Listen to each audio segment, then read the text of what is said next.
नमस्कार। चलिए आज बात करते हैं भारतीय शेयर बाजार की और देखते हैं कि 6 जुलाई 2025 को खत्म हुए हफ्ते में क्या खास रहा। कोशिश करेंगे बाजार की नब्ज पकड़ने की। नमस्कार। हाँ, बिल्कुल। हफ्ता काफी मिला जुला सा था। ऊपर ऊपर से देखें तो सेंसेक्स निफ्टी हल्के हरे निशान में बंद हुए। हाँ, मैंने देखा सेंसेक्स करीब 193 अंक ऊपर 83,432 पर और निफ्टी भी कोई 55-56 अंक बढ़कर 25,461 पर बंद हुआ। मतलब बहुत मामूली बढ़त। बिल्कुल। इसीलिए कह रहा हूँ मिला जुला, क्योंकि अंदर अगर झांके तो कहानी थोड़ी अलग है। कुछ सेक्टर भागे, कुछ सुस्त पड़ गए। अच्छा, जैसे कौन से सेक्टर चले और कौन से नहीं? देखिए, आईटी में अच्छी रौनक थी। तेल और गैस, फार्मा, रियलिटी, इनमें भी बढ़त दिखी। लेकिन ऑटो, टेलीकॉम, मेटल ये थोड़े पीछे रह गए।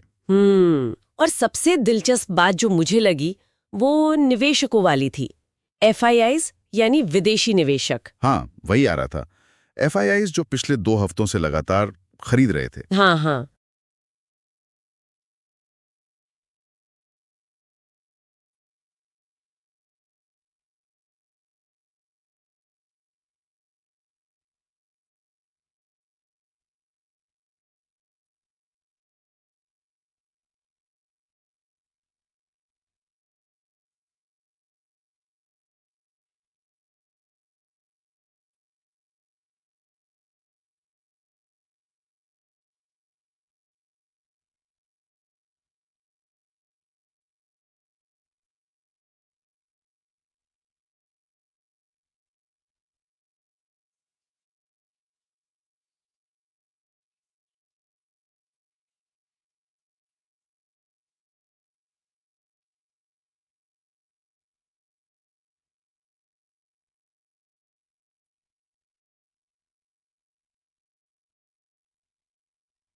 अगर अपनी ड्रिंक भी लाने जा रहे हो, कुछ खाने के लिए भी जा रहे हो, आपको स्टेज पूरा बाकायदा दिख रहा है।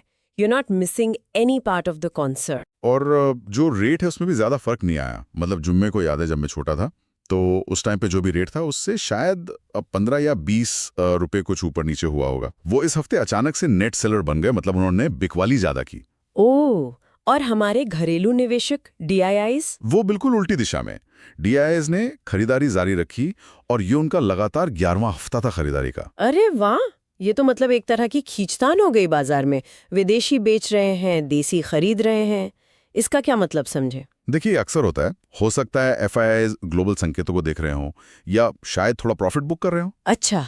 जबकि डीआईएस का भरोसा शायद घरेलू अर्थव्यवस्था पर ज्यादा मजबूत बना हुआ है। और शायद इसी खींचतान की वजह से बाजार कहीं गया नहीं, मतलब एक दायरे में ही रहा। और इस खींचतान का असर फिर अलग अलग सेक्टर पर भी दिखा होगा, है ना? हाँ बिल्कुल। जैसे आपने कहा, आईटी तो चला, साथ में हेल्थ केयर करीब 2% ऊपर था। कंज्यूमर ड्यूरेबल्स में तो और ज्यादा, करीब 2.6% की तेजी थी। तो ये शायद डिफेंसिव या घरेलू खपत वाले सेक्टर में पैसा जा रहा है। ऐसा लग रहा है। दूसरी तरफ रियलिटी में करीब 2.5% की गिरावट थी। बैंक्स भी लगभग 1.5% नीचे थे। शायद ब्याज दरों की चिंता या कुछ और। तो ये सेक्टोरल रोटेशन कह सकते हैं, पैसा एक जेब से निकलकर दूसरी में जा रहा है। बिल्कुल बिल्कुल, यही शब्द है, सेक्टोरल रोटेशन। और अगर कुछ खास शेयरों की बात करें, कौन से चमके कौन से फिसले?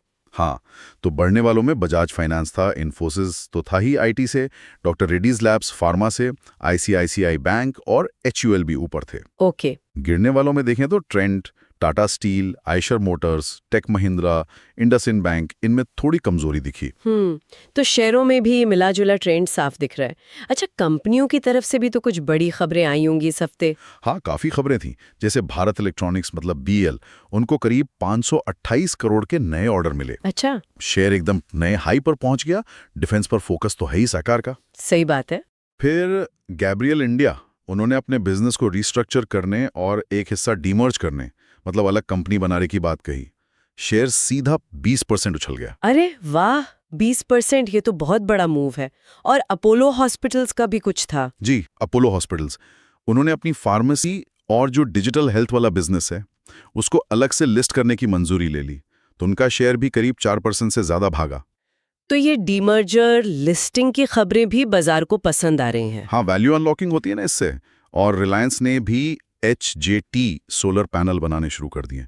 ये एक एडवांस टेक्नोलॉजी है। अच्छा, रिलायंस का ग्रीन एनर्जी पर फोकस बढ़ रहा है। बिल्कुल, ये सब खबरें भी स्टॉक्स को चलाती हैं। सही है।